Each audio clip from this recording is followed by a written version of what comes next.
Hi guys and welcome to the Batch Lady, where today I am talking about freezer bags, okay? I have had so many people ask me about this, tons and tons of questions, so I thought I'll just do a quick video to let you see what my thoughts are on freezer bags, washing them, what's the best ones, what's the recyclable sort of issues on them, that's the type of thing. So on the Batch Lady channel, I usually show you how to make fast, simple, homemade meals that you can make in advance, put in your freezer and use whenever you want. So if you are doing flat frozen meals, then you're going to need to use these bags, okay? So I use a variety. So I've got ones here from Ikea, and I want to quickly go through them because a lot of people that follow me buy them online. So and it's quite hard to know the sizes online, so I'm going to chat about that. I use Ziploc sometimes, I use Tip and Zip for soup, and I use these Bako Foil zipper bags as well. So all of them are pretty good. Really, you want the thickest, best ones to use.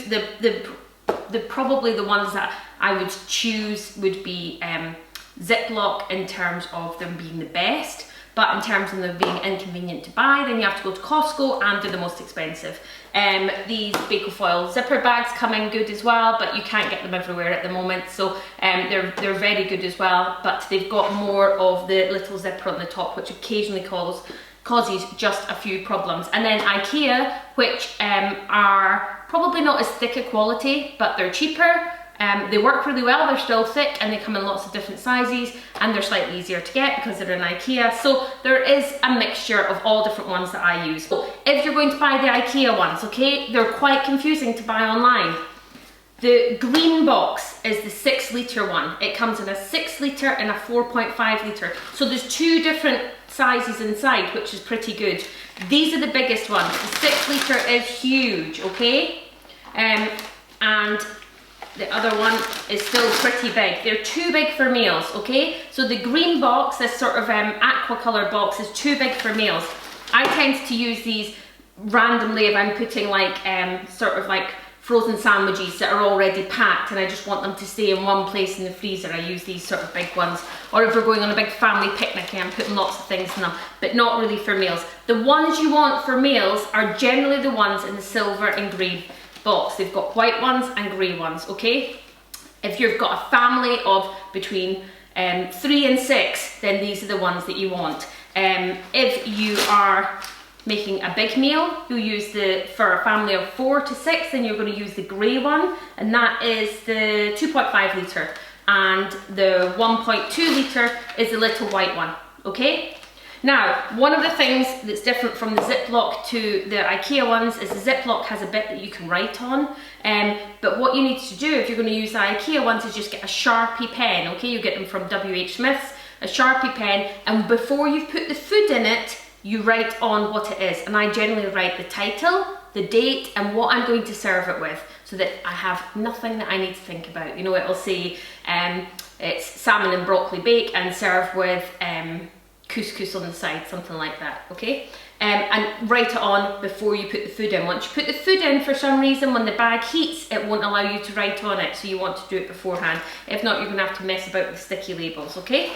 So the one from Ikea that you want to use are the grey and the white. They're the best ones. And then they do some little red ones as well. And these are sort of your snack bags. The big red one is brilliant for sandwiches, and the smaller one, which is the 0.4 litre, is very good for these are your little pink snack ones, okay? So that's the different sizes. Tip and Zip, you get these in the pound shop and stuff, and they're pretty good. They're really sealable. They've got a flat bottom, so if you're going to put soup or anything, then they work really well. But they take up more space in your freezer because they have to sit upright and they're quite fat, okay? So it depends. If you've got a big freezer, they'll work well. I do use them, I have to say, but they do take up a lot of room. Now, I want to quickly go on and just tell you about recycling these, okay? If you're using them for snack bags, like this, for packed lunches and stuff, you can just give it a quick wash out, dry it and reuse it. It's absolutely fine, especially if it's not had anything moist or anything in it. To wash out a bag, you don't want to use hot water, okay? You just want to use warm, soapy water. Give it a slosh around. I've got some warm soapy water here. Run it under a cold tap, okay?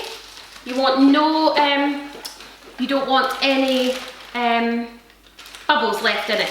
Turn it inside out and pull the corners with your fingers, Okay, so if you're being really environmentally friendly and you want to keep reusing your bags, this is what you do. Turn it inside out. I've got one of these. These sort of help fill your bags. If you tip them in, you can get these on Amazon, okay? I don't use them all the time. They're okay, they're not fantastic, but they are great for drying a bag. So I just dry my bags like that. If you don't have them, you can use like something like a jug or anything like that. But you want your bag to dry, air dry like that, okay? That is the best way to dry them.